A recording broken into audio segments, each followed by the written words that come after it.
Today, US President Donald Trump implemented a 25% tariff on worldwide steel and aluminium imports, including those from the UK, despite recent diplomatic efforts by the Prime Minister, Sir Keir Starmer.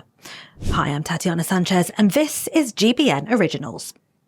This move has significant implications for the UK's business community, particularly the steel and aluminium industries.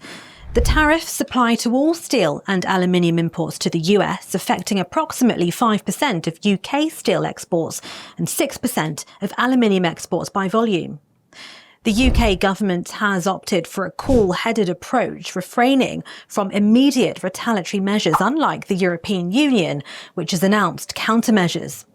The business secretary described Donald Trump's decision to impose global tariffs on steel and aluminium as disappointing, and also said all options are on the table to respond in the national interest. Jonathan Reynolds said, "We are focused on a pragmatic approach and are rapidly negotiating a wider economic agreement with the US to eliminate additional tariffs and to benefit UK businesses and our economy." The Aluminium Federation's chief executive Nadine Broxham warned of potential negative effects on the UK's recycling capacity and sustainability objectives. The aluminium industry body reported that the US market accounts for 10% of UK aluminium exports, valued at £225 million. Earlier today, GB News Breakfast spoke to journalist Freddy Gray. Let's take a listen to what he has to say about the impact on the UK. Now, the UK has been hit with 25% tariffs on all steel and aluminium exports to the US as Donald Trump's trade war expands globally. Tariffs are having a tremendously positive impact. They will have, and they are having.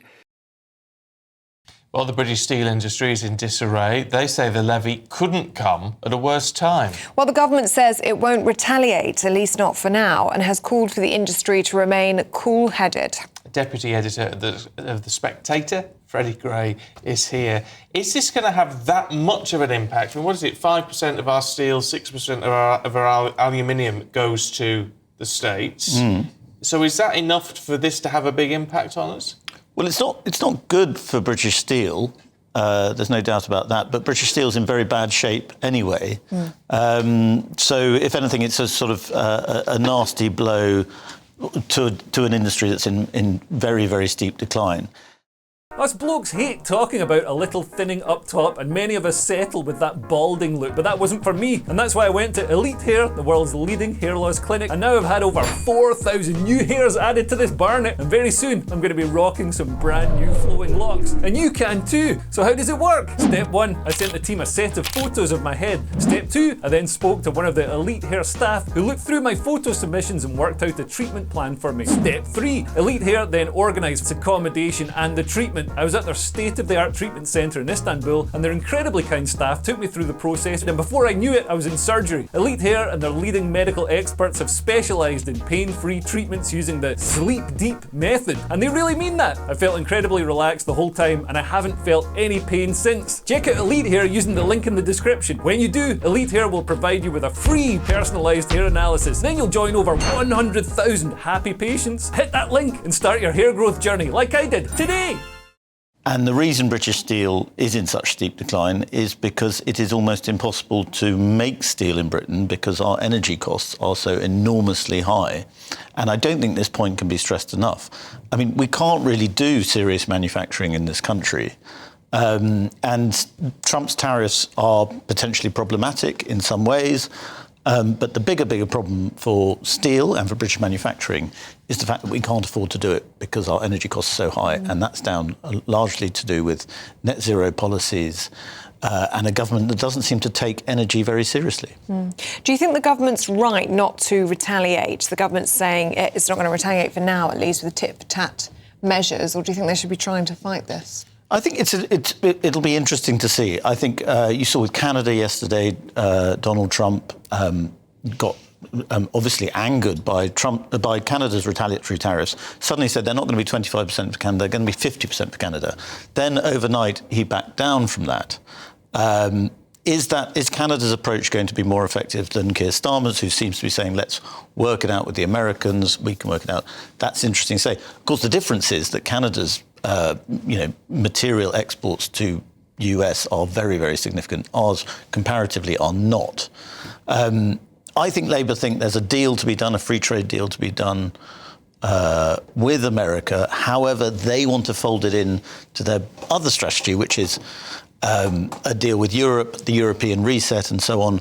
Will Keir Starmer be able to pull that off? We'll see. I have some doubts. I mean, can't we have both in that sense? I mean, there's no reason, is there, why? I mean, certainly on the steel and aluminium side, couldn't we negotiate some sort of carve-out? Well, I mean, this is meant to be the great advantage of Brexit, is that we are meant to be able to do this. However, so far, successive prime ministers have not really shown themselves able to do it.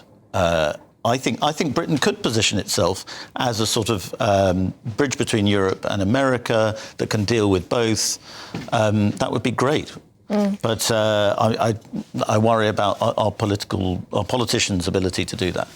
Do you think this is a planned-out strategy from Donald Trump in terms of his tariffs, or do you think he's just playing it as he sees it? It's so hard to tell with Donald Trump because, I mean, often you hear that these tariffs are negotiating tariffs. They're designed to, put other countries, make other countries behave better in terms of their trade partnerships with and their trade attitudes and policies towards the United States.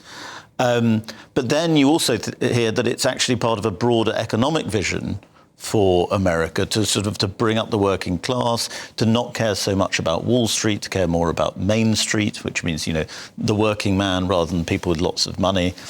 It's impossible to tell. I mean, certainly yesterday, Trump suddenly declaring on Truth Social, Canada 50%, then a few hours later rolling that back. That suggests it's very made up on the spot and improvisational. However, I do think at a deeper level, America is committed to protecting its economy more. And that is a serious policy. OK, Freddie, really good to see you. Great to see you. Thank you for watching. This has been Tatiana Sanchez. Don't forget to subscribe to GB News YouTube channel for more. At GB News, we believe in the power of free speech. We're not afraid to ask the tough questions, challenge the status quo, and give you a voice. While others silence dissent, we champion the truth. By becoming a GB News member, you're not just supporting free speech, you're defending it. Please consider supporting us today. Together, we'll hold the powerful to account and make sure that your voice is always heard. Simply go to gbnews.com/support and stand with us for what matters most.